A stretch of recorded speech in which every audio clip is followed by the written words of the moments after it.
The 737-800 has been in service well over 20 years. There's 4,000 of them flying around. It is one of Boeing's most successful airplanes. Hitting birds is not a Boeing issue. Landing on a runway and then skidding into a concrete barrier is not a Boeing issue. I don't see anything at this point that points to a specific airplane issue. This is Maximus Aviation.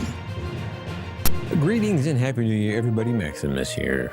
Well, the more information that comes out of South Korea, the clearer the picture gets, but also more confusing at the same time.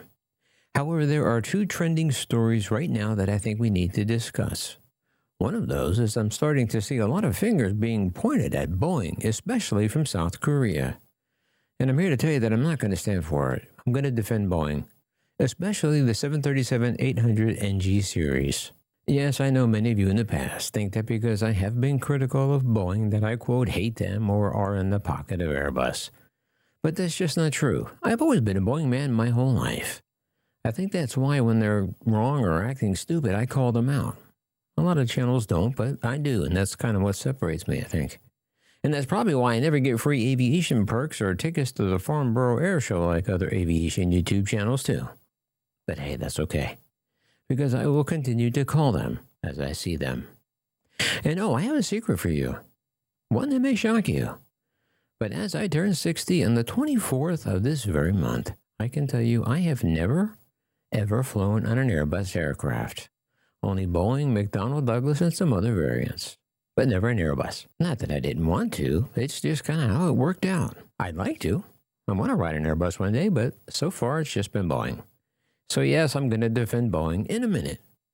However, a more pressing story unfolding from South Korea is the deal with the gigantic, stupid, deadly reinforced concrete bunker at the end of the runway. And if you saw my last video, I came down pretty hard on the South Korean airport officials for not only placing that killer there, but also for allowing that emergency landing to take place in that direction at all. Well, now we have learned that in fact it looks like the airport was well aware that that ILS bunker was in fact there and probably dangerous. When JeJu Flight 2216 was attempting their original landing, where they encountered the bird strike, and it was at that point, for unknown reasons, while almost on the ground, they decided to go around and then do a surprising and rapid 180-degree turn in the other direction to attempt the now infamous high-speed belly landing toward the bunker that we all saw, frankly, and will never be able to unsee.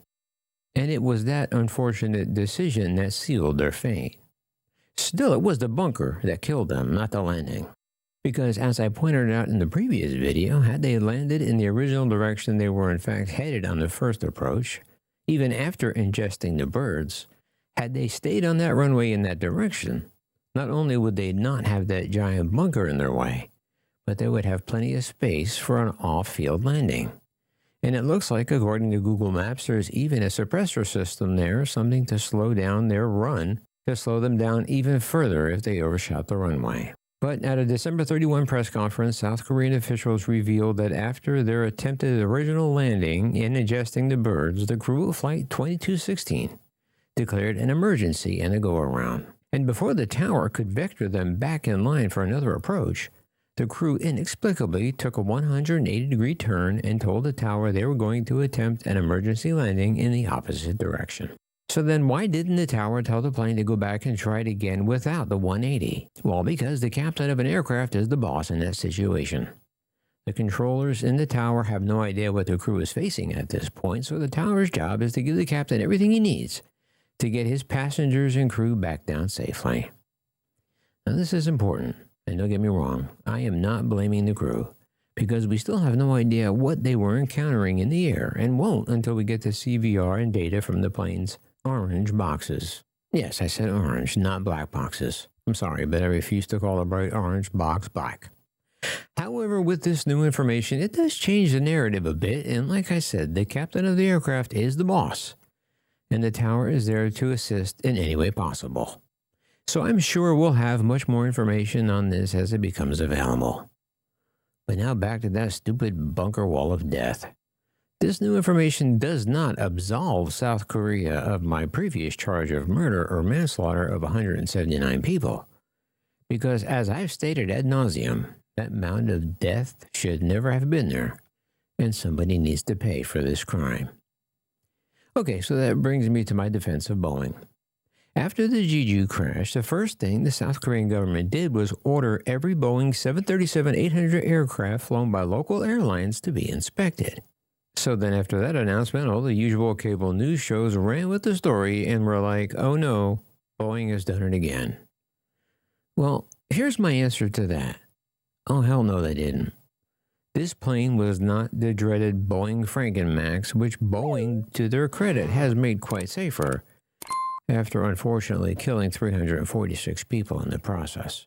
However, on this subject, this is a hill I'm willing to die on, because the latest 737 crash in South Korea is not Boeing's fault, especially considering the plane was the 737-800NG model, one of the safest planes in history.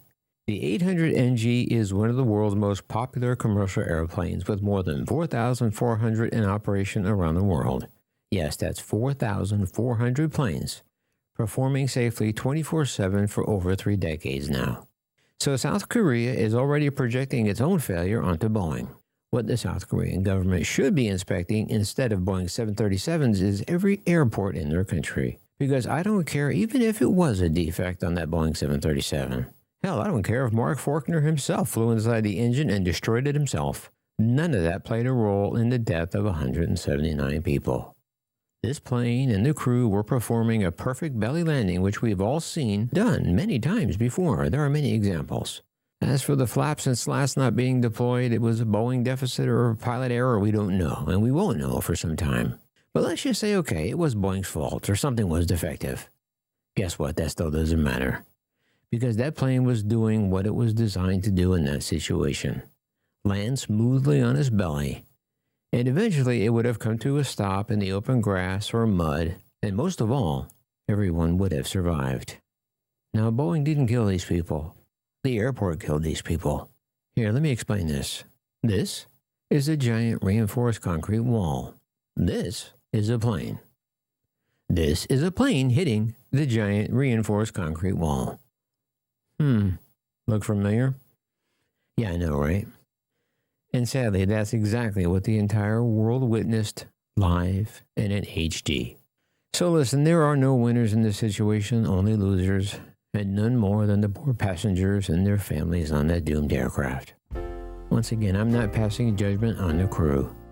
Over time, the facts will come out, and we may indeed find out why they needed to whip around a 180 and come back in so fast and so hot. At that point, then blame can be placed on the crew, if any, for any role they may or may not have had in this tragedy. However, Boeing, for all the mistakes of the past, Boeing has no involvement in this incident whatsoever, and I for one want to defend them publicly. And yes, even if that specific aircraft was indeed defective, like I said, it wasn't the plane. The plane was handling like a champ. But it was the airport's design, and there's no other way to spin that no matter how hard you try. So there you have it, my latest update on this terrible tragedy. As always, I look forward to your thoughts, and even though I don't respond to every comment, I really do read them all. So get on down there and let me know, down below. And on your way out, don't forget to do all that YouTubey stuff. And until next time, as always, yeah, this is Maximus.